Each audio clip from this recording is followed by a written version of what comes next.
about why you got in touch with the Institute. I just want to know how we ended up in a haunted house. What did I miss? Hello everybody, welcome back to Screenstars. I'm here today to bring you my review for the 2011 found footage style horror film Apartment 143, also known as Emergo.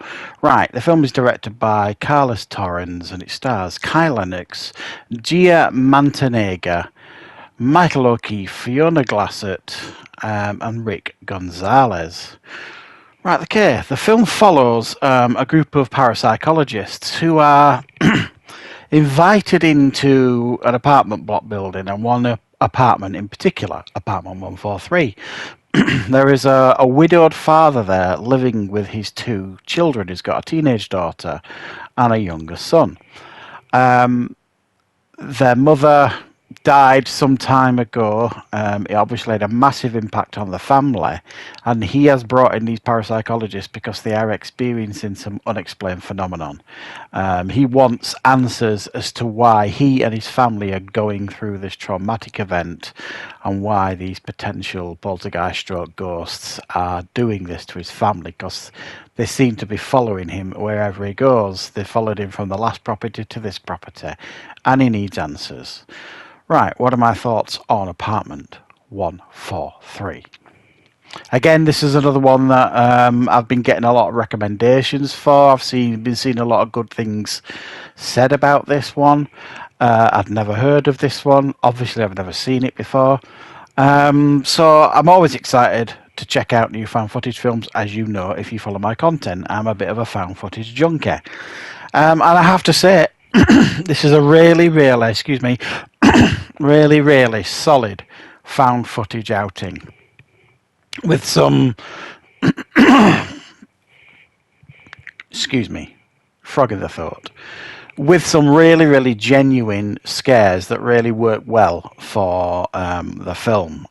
It's got a lot of things going for it, this. I think the premise is sound, haunted building, haunted apartment, parapsychologists. You've got the reason for the cameras, because the parapsychologists are putting the cameras all over the place.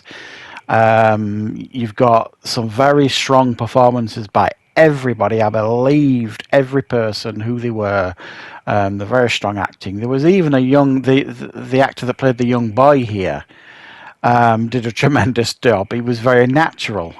So I love all that because it immerses you more in the experience. You feel like you're kind of there with them. They feel like real, genuine people. They don't feel like they're performing for a camera. And you've got a balanced approach here. So you've got this parapsychology approach of looking for scientific reasons for what's happening. And then you've got the cold, hard facts of what we see in the film, which suggests otherwise. And there really is some very troubling stuff that happened here that all seem to be centered around this fractured family. The husband who's lost his wife. The children, especially the teenage daughter that blames the dad for everything. And a lot of the activity seems to be focusing around her. And he's desperate to protect his children. And he really wants answers as to why all this is going on. A frustrating aspect of the film for me, and this is true in real life as well, like when you watch shows like, I don't know, Most Haunted or any other kind of haunted show, when you get a parapsychologist on, you feel sometimes like throttling them, because they come up with these ridiculous explanations for things like, oh, it was a mass hallucination, or this, that, and the other. And honestly, you just feel like slapping them with a kipper sometimes, because I think they're so scared to admit that what they've seen is unexplained and it's likely to be supernatural. Well, this happens in this film. There's stuff happen in this film that is undeniably paranormal, supernatural. There's people getting flung around rooms. There's things shattering. There's people stood there with demon eyes. You can see clothes being moved up on people on a bed. It's all caught on camera. Undeniable stuff. There's nobody with a straight face who's going to watch that and try and give you a scientific explanation, apart from the Pratt in this film, the head Dr. Heisler, you were called, I think. He constantly keeps trying to come up with these scientific explanations, and if I'd have been the dad, I think I'd have dunked his head down the toilet or something, because the reasons he was giving were just absolutely ridiculous, where it was quite clearly shit was going down and things were getting real in this apartment, and there was some scary shit happening. And it really does kind of grip you. Like I say, it's all within this small apartment. That's where everything takes place.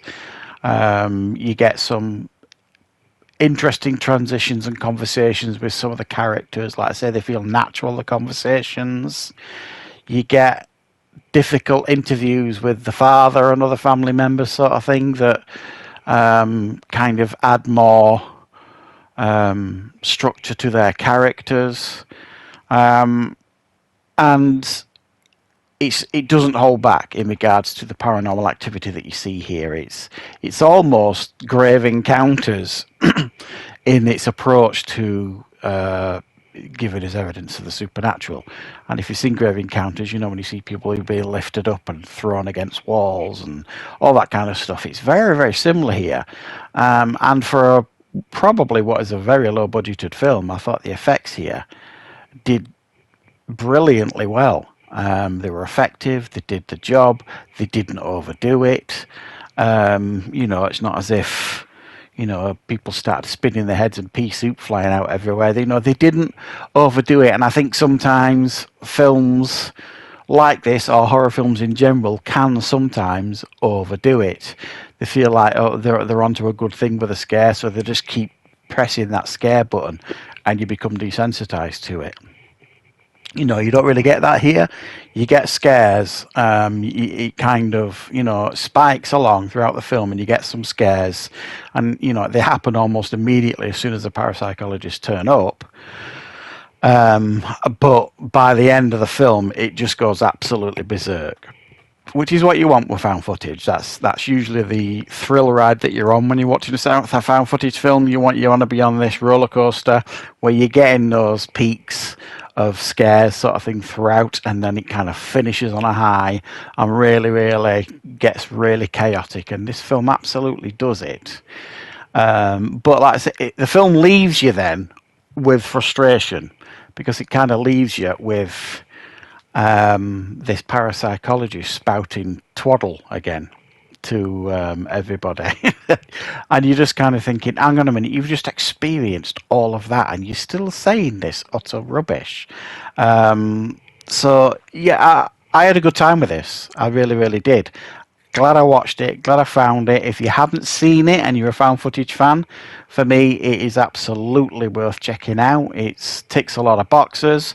It doesn't innovate or anything like that in regards to found footage. It just does everything that you want a found footage to do, and it does it to a really good standard, so that you're invested in the film and you're kind of invested in these characters. So when stuff really kicks off in the film, you kind of really, really you know, it starts becoming a bit of a white knuckle ride, if you like. So yeah, I'm giving it a solid 7 out of 10. I thought this was definitely decent, worth checking out if you enjoy found footage. For the rest of you, don't bother, I suppose, if you don't like found footage. But I will, of course, be back with loads more content. If you've got any suggestions for found footage, fire them into the comments. I'm really loving exploring and finding new found footage. I never get bored of watching them. I think they're really, really fun. Yes, some of them can be terrible, but sometimes you get a little bit of a hidden gem like this one that you know has been hiding away for over a decade and I'd never even heard of it. So yeah, check this one out, guys. So I will of course be back with loads more of the content on the channel very, very soon.